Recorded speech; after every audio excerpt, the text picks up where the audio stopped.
इस महिला ने अभी अभी रूस के राष्ट्रपति की हत्या की है, लेकिन वो पकड़ी जाती है। उसने जरा भी अंदाजा नहीं था कि वो इस तरह पकड़ी जाएगी। रास्ते में वो कुछ करने के एक मौके की तलाश में है। आखिरकार वो अपने बाजू में बैठे पुलिस वाले को पीटकर जल्दी से उसकी कमर से बंदूक निकाल लेती है। गाड़ी चला रहे पुलिस वाले को गोली मार देती है। वो पीछे का दरवाजा खोलती है और पुलिस वाले को कार से नीचे फेंक देती है। उसके बाद वो ड्राइवर को खत्म करने के लिए बिजली का इस्तेमाल करती है। हिट होने पर वो कार एक गैस बर्नेल पर चढ़ा देता है। झगड़ा होने के बाद कार पुल से नीचे गिर जाती है। जब तक लोगों में भगदड़ मचती है, वो हथकड़ी की चाबी लेकर फरार हो जाती है। वो एक टोपी भी ले लेती है और भीड़ में शामिल हो जाती है। उसका नाम साल्ट है, CIA अमेरिका की मुख्य कमांडो। लोग कहते हैं भाग्य हर बार आपका साथ नहीं देता। एक मिशन पर साल्ट पकड़ी जाती है। दुश्मन उससे जानकारी लेने के लिए मजबूर करने के लिए बहुत तरीकों का इस्तेमाल करता है, लेकिन साल्ट अपनी चुप्पी नहीं तोड़ती। वो कहती है कि उसका तो बस बिजनेस है। भलाई के लिए अपने अहंकार की कुर्बानी देने वालों को अमेरिका का समर्थन मिलता है, लेकिन जब उनके कमांडो के साथ ऐसा अमानवीय व्यवहार किया जाता है तो अमेरिका कुछ नहीं करता। जैसे ही साल्ट सोचती है कि वो अपने देश से बहुत दूर मर जाएगी, उसका बॉस विंटर उसे बचाने के लिए आ जाता है।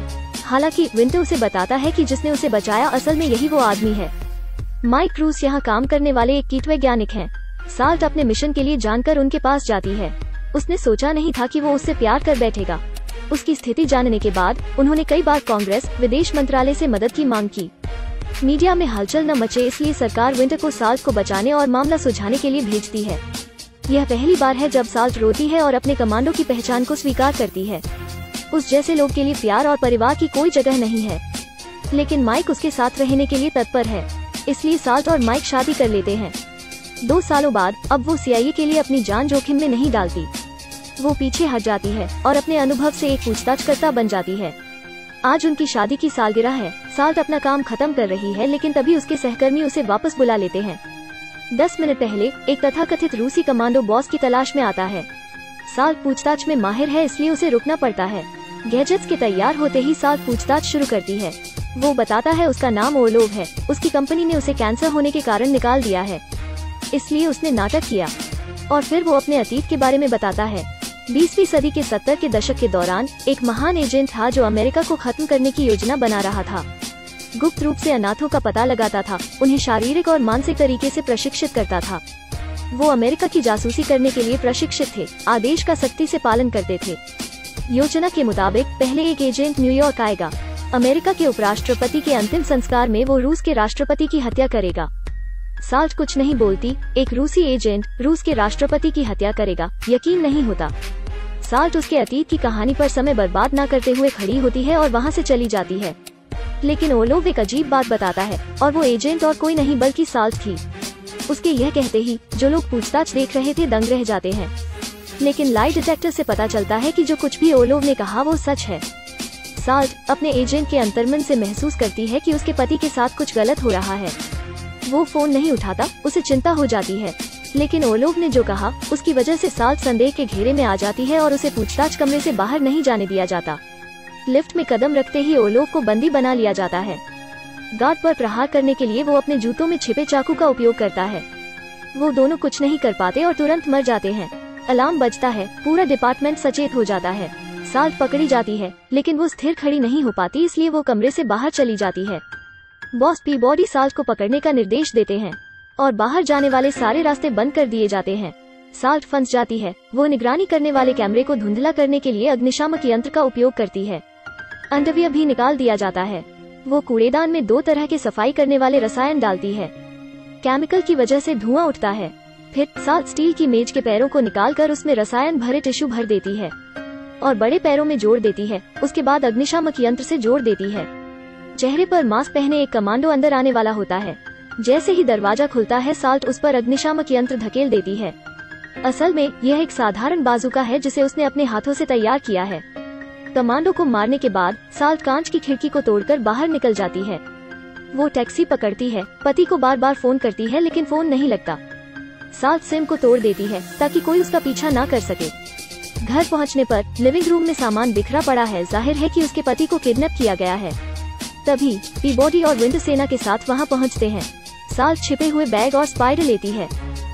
वो बाहर दीवार पर चढ़ जाती है, धीरे आगे बढ़ती है, पीबॉडी की नजर से दूर एयर कंडीशनर के पीछे छिप जाती है। पड़ोसी के घर जाकर वो सुरक्षित हो जाती है, लेकिन जैसे ही वो जाने को होती है, विंटर उसे देख लेता है। असहाय, साल्ट सिर्फ भूमिगत रास्ते से जा सकती है। लोगों से भागते और कई चीजों का सामना करते करते साल्ट हार मान लेती है। वो बताती है कि उसे नुकसान हुआ है, लेकिन पीबॉय भरोसा नहीं करता। बस तभी एक ट्रैक्टर वहाँ से गुजरता है और साल्ट उस पर कूद जाती है, लेकिन पीबॉडी हार नहीं मानता और उसका पीछा करता है। कहीं छिप न पाने के कारण साल्ट एक मोटर बाइक चुराती है। भीड़ भाड़ ट्रैफिक से निकलने के लिए वो इसके लचीलेपन का उपयोग करती है। आखिरकार बच निकलती है। क्योंकि उसकी कमर में चोट लगी है, साल्ट खून को रोकने के लिए बड़े पैर का इस्तेमाल करती है। फिर शौचालय में भेष बदलकर होटल में घुसती है और कपड़े भी बदलती है। बैग में साल्ट हथियार रख लेती है। वो जानती है कि वही इस मिशन को पूरा कर सकती है और अपने पति को बचा सकती है। अगले दिन साल्ट खुद को भीड़ में छिपा लेती है। ये पुष्टि करने के बाद कि राष्ट्रपति घटनास्थल पर पहुंच चुके हैं, वो भूमिगत स्टेशन पर आ जाती है। आखिर ट्रेन जा रही है, लेकिन अंदर बहुत से गार्ड हैं। लेकिन साल्ट अपने अनुभव के चलते धुआं करने के लिए अखबार का इस्तेमाल करती है। लोग दहशत में आ जाते हैं। फिर हलचल के दौरान वो कंट्रोल रूम में आने के लिए ट्रेन से कूद जाती है।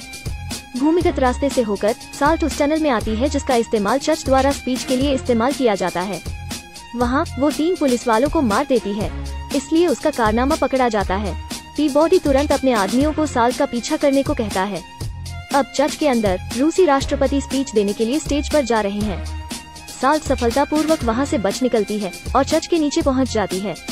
जिस दरवाजे को वो ढाल की तरह इस्तेमाल कर रही थी, उससे एक गार्ड को मारने के बाद वो एक इलेक्ट्रिक गन उठाती है। फिर वो बिजली के कैबिनेट में गोली मार देती है। स्टील ट्यूब हिलने लगती है। हर कोई दहशत में आ जाता है। साल्ट को बम चलाना अच्छे से आता है। वो पहले से तैयार किया बम फेंकती है। बटन दबाते ही एक बड़ा सा धमाका होता है। रूसी राष्ट्रपति के नीचे की जमीन फट जाती है। वो चिल्लाता है और नीचे धरती में समा जाता है। मोटे धुएं में से साल्ट राष्ट्रपति को गोली मार देती है। पीबॉडी फ्लैशलाइट चालू करता है और वहाँ जाता है जहाँ से आवाज आ रही है। साल्ट उस पर बंदूक दाग देती है, लेकिन गोली नहीं चलाती, बल्कि वो उसके चिल्लाने पर बंदूक नीचे कर देती है। इस वक्त रूसी राष्ट्रपति बाजू में मरा पड़ा है। साल्ट धूल से लिपटी सबके सामने लाई जाती है। विंटर उससे इसका कारण पूछना चाहता है, लेकिन पीबॉडी ने उसे ब्लॉक कर लिया है। पीबॉडी को समझ नहीं आता कि जब साल्ट उसे गोली मार सकती थी, तो फिर खुद को क्यों पकड़वाया। रास्ते में वो भाग जाने के मौके की तलाश में है। आखिरकार पुल पर जिंदगी और मौत की लड़ाई के दौरान साल्ट सफलतापूर्वक भाग निकलती है। याच पर वो अपनी जवानी के दिन याद करती है। तब पता चलता है कि जैसा कि ओलोव ने कहा था, वो एक रूसी एजेंट ही थी। ओलोव ने ही उसे प्रशिक्षित किया था। 10 सालों से भेष बदलकर वो ओलोव के मिशन के लिए काम कर रही थी। साल्ट धीरे से मुस्कुराकर ओलोव के पास जाती है, जो उसका इंतजार कर रहा है। उसके कारनामे देखकर ओलोव संतुष्ट है। उसने ही उसे ट्रेनिंग दी थी, लेकिन ओलोव को अभी भी उस पर पूरी तरह भरोसा नहीं है। वो उसे उसके पति माइक के पास ले जाता है। माइक पानी के अंदर बने एक सेल में कैद है, ये देखने के लिए कि कहीं साल्ट शादी को एक ढाल की तरह इस्तेमाल तो नहीं कर रही। साल्ट की आंखों में देखकर ओलोव को आंसू आ जाते हैं। साल्ट नाटक करती है जैसे उसे कोई फर्क नहीं पड़ा, लेकिन दिल ही दिल में बहुत दुखी है। अगर वो उसे बचाती है तो बाजू में खड़ा आदमी उसे गोली मार देगा, जबकि साल्ट अपने पति को बचाने के लिए ये मिशन पूरा कर रही है। लेकिन अभी उसके पास कोई विकल्प नहीं है। वो अपने दर्द को छिपाने की कोशिश करती है और माइक को मरते देखती रही है। इसकी वजह से साल्ट सामान्य व्यवहार करते हुए ओलोव के नजदीक आ जाती है। यहाँ के लोग दोस्त हैं जो कई वर्षों से साथ रहे हैं, लेकिन अब यहाँ कुछ नहीं बचा। ये लोग अमेरिका को दुनिया का दुश्मन बनाने के लिए कुछ भी कर सकते हैं। फिर ओलोव साल्ट को एक मिशन देता है। एक नाटो अधिकारी जिसका नाम है शेडर उसे एक जहाज पर मिलेगा। वो उसे आखिर निर्देश देगा। साल्ट अचानक अपनी वाइन की बोतल तोड़ती है और ओलोव की अचानक हत्या कर देती है। उसकी वजह से वो पति जिसे वो प्यार करती थी मर जाता है। उसके साथ वो इन लोगों को भी मारना चाहती है। ओलोव को मारने के बाद बहुत सारी ग्रेनेड लेती है और बाहर निकल आती है। बम फटता है तो एक मजबूत महिला भी पुरुष की तरह पीछे मुड़कर नहीं देखती। ये लोग कुछ नहीं कर पाते। ये सब साल्ट की बंदूक से मारे जाते हैं। इन लोगों को एक साथ मारने के बाद साल्ट शेडर से मिलती है। वो नहीं जानती कि शेडर वही है जो उसकी जवानी के दिनों उसका सबसे अच्छा दोस्त था। अब वो 3 साल से व्हाइट हाउस में नाटो संचार अधिकारी है। वो चाहता है कि साल्ट नौकर के भेष में व्हाइट हाउस में जाए। व्हाइट हाउस के 8वीं मंजिल पर एक रूम है जहाँ सख्त पहरा है। उसका मिशन है अमेरिका के राष्ट्रपति को सुरक्षित कमरे में ले जाना, और साल्ट का मिशन है उस समय उसे मारने का। रात को शेंडर द्वारा दी गई नकली पहचान का उपयोग करते हुए दो लोग आसानी से व्हाइट हाउस में प्रवेश करते हैं। साल्ट को महत्वपूर्ण बात कहने के बाद शिंडर साल्ट को नीचे धक्का देता है और बॉडीगार्ड की बंदूक ले लेता है। राष्ट्रपति के पास जाता है। कई बार गोली खाने के बाद वो खुशी खुशी अपने शरीर पर लगे बम को एक्टिवेट कर देता है। फायर अलार्म बजने पर राष्ट्रपति लिफ्ट में छुप जाते हैं। उन्हें कोई चोट नहीं लगती। साल्ट हैरान है, इतने शोर शराबे के बाद भी उसने चाबी चुरा ली। योजना के मुताबिक राष्ट्रपति 8वीं मंजिल पर स्थित सुरक्षित कक्ष में ले जाए जाएंगे। अभी राष्ट्रपति के अलावा विंटर को एहसास होता है कि सेंडर के बाजू खड़ा व्यक्ति साल्ट है, जिसने भेष बदल रखा है। तभी साल्ट अपना नकाब हटाती है और तेजी से राष्ट्रपति की ओर बढ़ती है। वो देखती है कि राष्ट्रपति सुरक्षित कमरे में जाने के लिए लिफ्ट का इस्तेमाल करते हैं। साल्ट के लिफ्ट में बैठे गार्ड को मारने के बाद लिफ्ट से नीचे कूद जाती है। घर्षण को चीरते हुए साल्ट तिलिस्मानी तरीके से सुरक्षित कमरे में आ जाती है। दरवाजे पर खड़े गार्ड की घंटी बजाती है। आखिरी क्षण में जब दरवाजा बंद होता है, वो सुरक्षित रूम में पहुंच जाती है। उसी क्षण राष्ट्रपति CIA से संपर्क करते हैं और पता लगाते हैं कि रूसी परमाणु हथियार तैयार हैं। स्थिति को नियंत्रण करने के लिए राष्ट्रपति दूसरे स्तर के अलग को एक्टिवेट करने को कहते हैं। एक बार रूसी के हरकत में आते ही अमेरिकी परमाणु हथियार बहुत ज्यादा शक्ति से हमला करेंगे। उसी क्षण साल्ट वहां पहुंचती है और चौकसी करने वाले कैमरे को बर्बाद कर देती है और तुरंत तेजी से सुरक्षित कक्ष में जाती है। दरवाजा बंद करने के बाद गार्ड को लगता है जैसे कुछ गड़बड़ है। वो बाहर जाकर साल्ट को खोजते हैं, लेकिन सभी उसके हाथों मारे जाते हैं। दूसरी तरफ राष्ट्रपति ने सभी महत्वपूर्ण सत्यापन पास कर लिए हैं। परमाणु हथियार तैयार है, सिर्फ उनके आदेश का इंतजार है। अभी साल्ट आखिरी दरवाजे पर ही पहुंची है। विंटर, जिसने राष्ट्रपति को बचाने की अच्छी से अच्छी कोशिश की, अचानक आश्चर्यजनक राष्ट्रपति के अलावा सभी को गोली मार देता है। पता चलता है कि विंटर भी रूसी एजेंट की तरह है।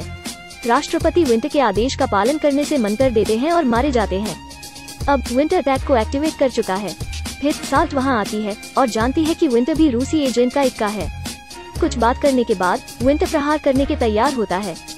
मक्का और तेहरान वहां 9 मिलियन लोगों के जीवन का इस्तेमाल करना चाहते हैं, 1 अरब से भी अधिक इस्लामवादियों को नाराज करने के लिए, जिसके कारण अमेरिका जनता के गुस्से का निशाना बन जाएगा। साल्ट नाटक करती है जैसे वो भी उसके साथ जुड़ना चाहती है, लेकिन खबर आती है रूसी राष्ट्रपति को कोई चोट नहीं पहुंची। मकड़ी से निकले जहर के कारण वो एक क्षण के लिए सांस लेना बंद कर देता है। विंटर को तुरंत पता चलता है कि शुरू से ही साल्ट का कंपनी के आदेश पालन करने का कोई इरादा नहीं है। साल्ट को भी समझ आता है कि उसे यहाँ क्यों भेजा गया। इसे विंटर की जगह मरना होगा। वो बहुत गुस्से में है, उस पर गोली चलाती है, लेकिन बुलेट प्रूफ ग्लास इतना मजबूत है, वो बस अपना गुस्सा निकाल सकती है। विंटर जब अपनी पहचान सत्यापित करने के लिए मरे हुए राष्ट्रपति के हाथ का इस्तेमाल करता है। साल्ट दीवार को तोड़ती है, कंट्रोलिंग गैजेट को नष्ट करने के बाद दरवाजा खोलती है। दोनों लड़ाई शुरू करते हैं। साल्ट विंटर को 9 मिलियन से ज्यादा लोगों की जिंदगी दांव पर नहीं लगा सकती। वो विंटर को हराने की हर कोशिश करती है। अभी विशेष सेना आ चुकी है। यह देखते हुए कि आदेश 99% तक पहुंच चुके हैं, साल्ट अपनी जान को खतरे में डालकर कमान को रोकने के लिए मुड़ती है और उसे भी गोली लग जाती है। भाग्यवश उसने बुलेट प्रूफ जैकेट पहनी है, इसलिए उसे कुछ नहीं होता। लेकिन विंटर अपनी चाल से बाज नहीं आता। वो कहता है साल्ट वही है जिसने राष्ट्रपति को मारा था। जाते हुए साल्ट पीबॉडी को देखकर मजाक उड़ाती है। जब साल्ट विंटर के पास से गुजरती है, वो उसे मारना चाहता है, लेकिन साल्ट उसका गला घोटने के लिए हथकड़ी चेन का इस्तेमाल कर पहले ही अपना काम कर देती है। लोग उसे हेलीकॉप्टर तक छोड़ने के लिए भीड़ जमा कर लेते हैं। पीबॉडी को FBI को ले जाने देते हैं। हेलीकॉप्टर में साल्ट पीबॉडी को सच्चाई बताती है। अभी भी विंटर की तरह हजारों एजेंट इधर उधर छिपे हुए हैं। साल्ट पीबॉडी को बताती है कि वो ऐसे लोगों को मारना चाहती है। फिर पीबॉडी को यह जानकारी मिलती है कि ओर्लोव की मौत की जगह साल्ट की उंगलियों के निशान पाए गए हैं।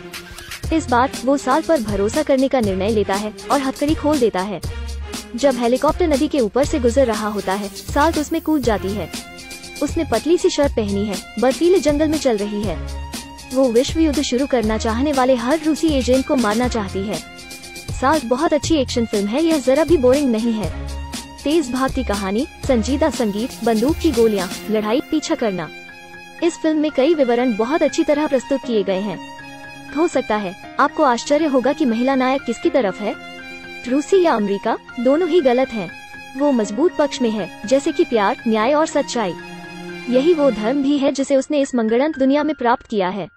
तो वीडियो यहीं समाप्त होता है। मैं हूँ इंस्टेंट नूडल, अगले एपिसोड में मिलेंगे।